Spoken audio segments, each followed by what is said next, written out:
কি অদ্ভুত তাই না? একটা মানুষ যাকে তুমি চিনতেও না, জানতেও না, একদিন হঠাৎ করেই তোমার জীবনে আসবে। কেন আসবে, কোথা থেকে আসবে, তুমি কিচ্ছু জানতে পারবে না। এরা এমনভাবেই তোমাকে ঘিরে থাকবে যেন তার জীবনে তোমার থেকে গুরুত্বপূর্ণ আর কেউ নেই। তোমার সমস্ত খারাপ মুহূর্তের সঙ্গী হবে, তোমার সব ভালো মুহূর্তের পরোক্ষ কারণ হবে। আস্তে আস্তে তোমার দিন শেষের অভ্যেসে পরিণত হবে। তার সাথে কথা বলতে ভালো লাগবে, সময় কাটাতে ভালো লাগবে, মেসেজের লেট রিপ্লাই তোমাকে অস্থির করে তুলবে। ধীরে ধীরে সে তোমার জীবনে এমন একটা জায়গা করে তুলবে যে তার ছোট্ট উপস্থিতি তোমার জীবনে শান্তি এনে দিবে।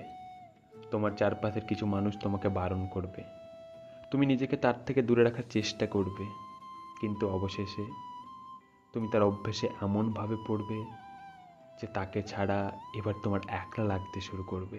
একদিন তুমি তাকে সবটা বলবে, তাকে ঘিরে থাকা সুখ, তোমার জীবনে তার উপস্থিতির গুরুত্ব, সবটাই বলবে।